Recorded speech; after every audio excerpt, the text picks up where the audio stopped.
So we had three presentations on disaster management, on the ecosystem services. So next presenter is Lan Yu from Department of Geography and Earth Science, the University of North Carolina at Charlotte.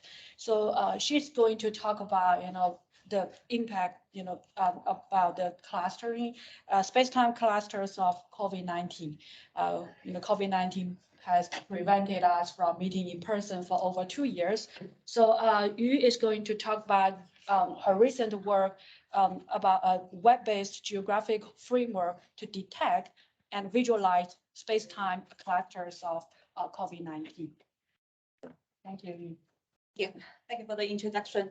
Hello, everyone. So today I will present you a web-based geographic framework to detect and visualize space-time cluster of COVID-19.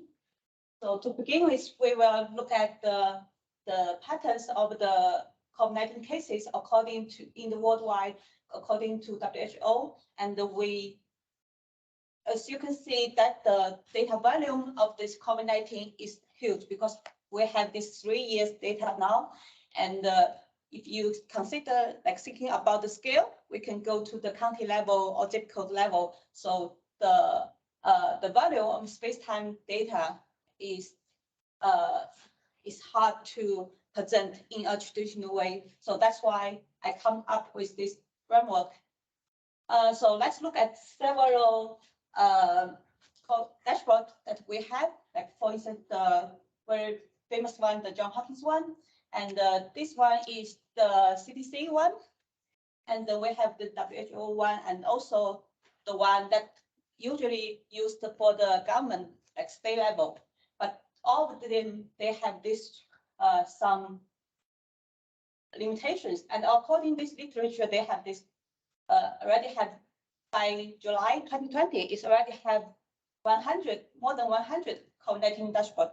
However, they have some limitation. For instance, in this one, this here, they just use the circle to represent the case, and it will seems to cloud like dense area like Europe, and the other one, they don't have this time component in their dashboard.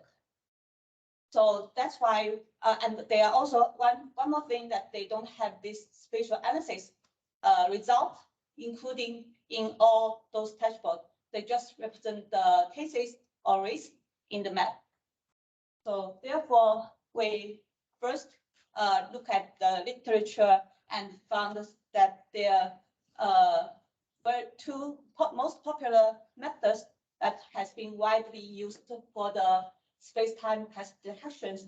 And you can see the first popular one is the space-time scan statistics that has been widely used for many countries.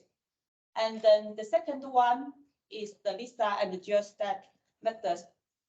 They are also widely used for the space-time class detection, but I will further differentiate the space-time class detection using those two methods. And this is the other examples that for the space-time class detections using the web-based solutions. And you can see this one here, they use the LISA methods. So they will automatically generate result every day. And you can see the cluster every day. And you can also change the variable here. And these two other is from the literature. They use the SASCAN results, the methods, and they generate the cluster every day, but they are not functioning anymore. Like they stop on certain days. So that's why I mentioned that earlier that I have that identified 3 gaps. So first, all those dashboards limit at the use of the space-time detection methods, and they also limited with the visualization and also limited in the time representation. So here is our solution, which is automatic daily update COVID-19 surveillance systems. And for this system, we using the perspective space-time scan statistics and also LISA, because these two is the most popular one. So we want to try to combine the result together. And then we also use the data at the county level in the continent of US. And the object of this system is first to implement the automatic space-time clustering detection. And we also want to address the gap that by generate some novel visualizations to representing the space-time clustering. And finally, we also need to have this type coupling system to incorporate, to integrate all the mentioned component into one system. So this the data we use. We collect data every day at 1 a.m. to collect the data from Johns Hopkins University GitHub. And this is the example to show what it's like in the raw data. And we use other variable here, the data here. And this is the framework that I use for this system. So we have this server side and the client side. In the server side, they have these 3 different servers. So the database is using to store all the data, and also the automatic processing and the collecting data is also happened in this database server. And then we have this method server to just calculate the result every night. And then finally, we have this interface server to host all the visualizations. And for the website interface, we have this 5 different components, major components, to show the data result in different aspects. So the methods, I think I will just quickly mention that. So this is the space-time scan statistics. They have these 2 hypotheses to detect the cluster in space-time. And we also have, and this the formula for this one. And for our visualization, for our system, we come up with this bivariate map to show the 2 variables. First one is the relative risk of cluster, and the other one is the relative risk of the county. So within the same cluster, you can still see the differences. The second method that we use is Lisa, and then you can see the cluster every day. And the one thing I want to mention here is that space-time is, we define it as true space-time cluster.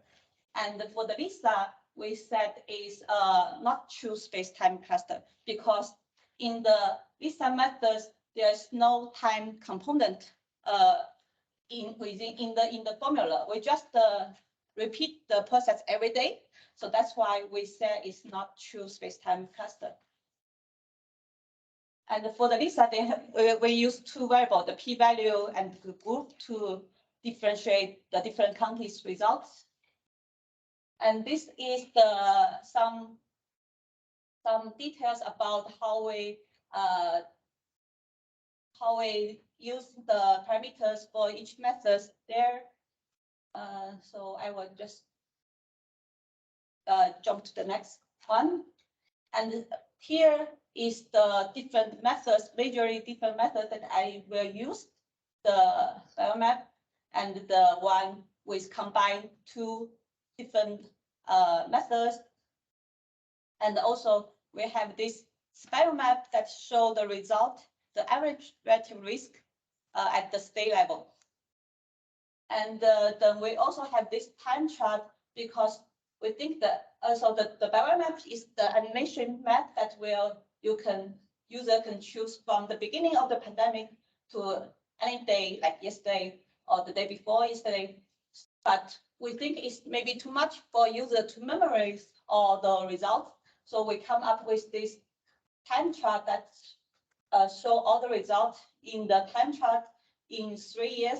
So the user just can hope to see the actual result, and they can also select multiple counties to compare them together in the time chart. And here is the space-time cube that we make it available to see for instance, for this one, you can clearly see this space-time cluster here from the study here and here. And this one is showing at the county level to see the result changes for these counties. And this we also implement to different scale. However, we only found the Wisconsin has the data at different at the state level and tract level. We didn't find much state have this type of the fine scale data. So that's why we're just using as an example here. And that's all the library and all the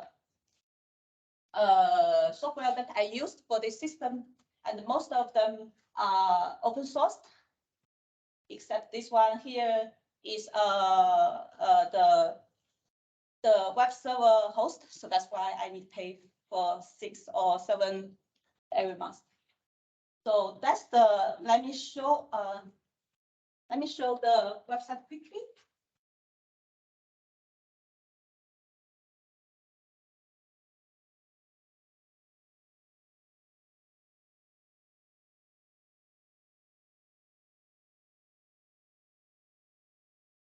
So that's the homepage that you can see. That is the result of yesterday, and user just can hold out, zoom in, zoom out, and see the actual value by holding on the counties, and you can just also see other values there by using the select, and then they see the I accidentally close that one.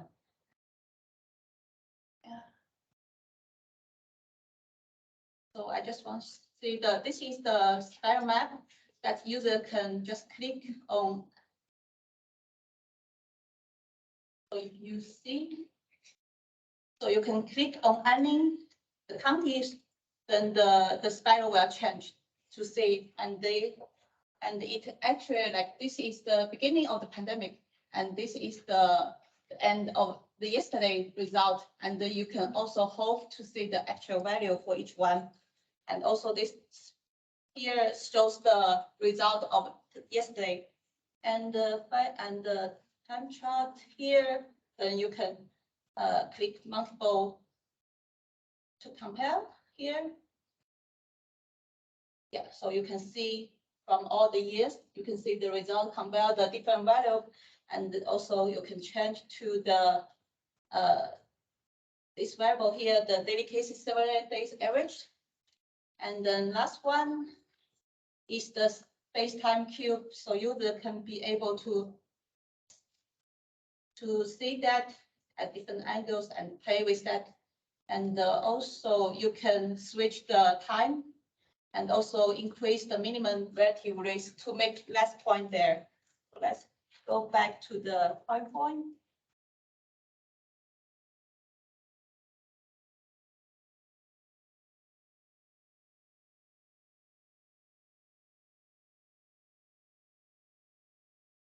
So that's the system, and here is a quick case study that, as you can see, like for instance, this one, we identify 4 peaks there, then we go to see each peak that day the result, and we see that in first peak we see this have this huge cluster there, and you can see the dark areas also have been identified as the hotspot in Lisa as well. An interesting thing is that we actually found that in the peak 2, we don't detect a big cluster in that day. But however, when we go back to like 30 or 40 days, then we found this big cluster here. And then the similar things happen in the peak 3. You go back, you see the peak, the biggest cluster. And however, in the peak 4, we didn't detect such patterns.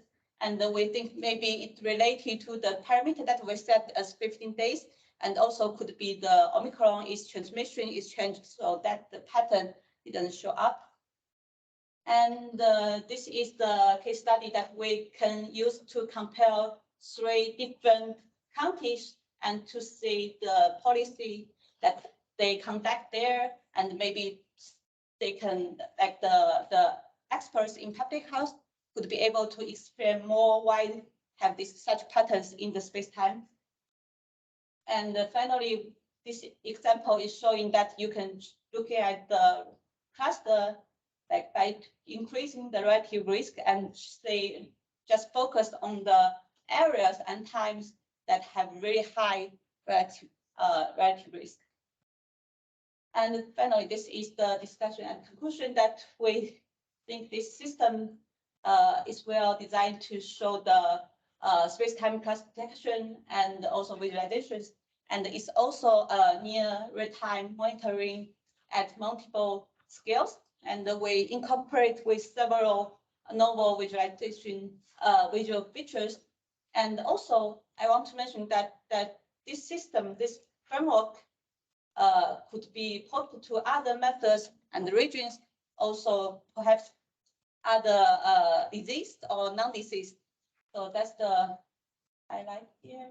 And in the future work, actually, I finished the evaluation. We recruit, first we recruit the graduate students in public health and in geography. And we also recruit for experts in public health and in geography to evaluate our system.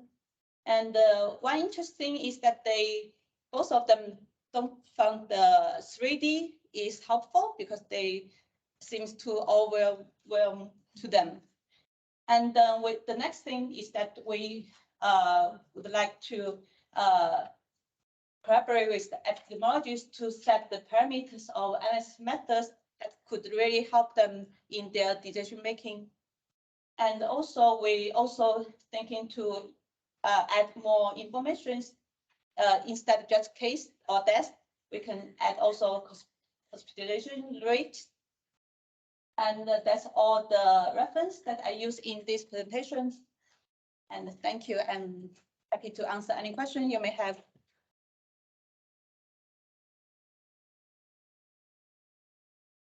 Thank you, Yu, for the amazing work and the novel work. So definitely, do you have questions? It's a very interesting research. I have two questions. The first question is about the number of clusters. Have you predefined the number of clusters, or every time the model will give different number of clusters? Yeah. Oh, okay. Yeah. And the second question is about the spatial distribution of cluster results, because I noticed that most of them are circle, the shape of circle, Yeah. but in reality, it may be not circle. So can you explain the spatial distribution of your results? Yeah, so actually the circle is the result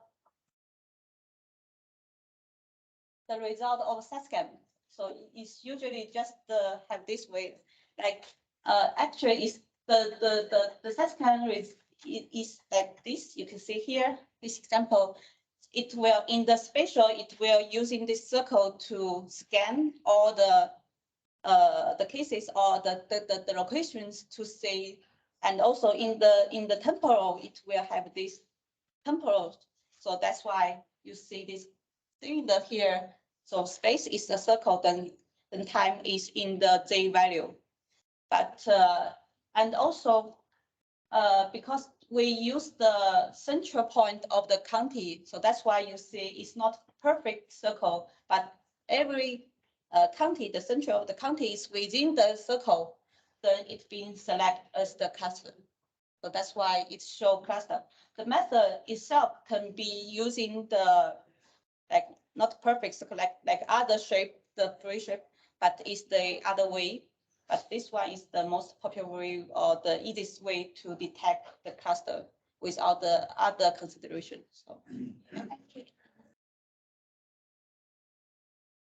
So I'm curious, have you considered what are the targeted audience of this application, and if this application is designed for the public use, for example, for the general public, then have you considered how you communicate, for example, the methods used in the applications? For example, you use the space-time scan statistics, how to communicate the use of these complicated spatial methods to the public? Actually, so the audience is actually not general public. So it's the student in public health and some student like health geography, like me. So that's, and we eventually want the experts in public health could use this to make to help them, to assist them to make a decision during some the health crisis, such as the pandemic or the future one. So we want to do that. So for the evaluations, that's why we have two health officers from the county that in charge of the COVID-19. And the other one professor from public health department and the other professor from health geography. Yeah, so that's our target audience.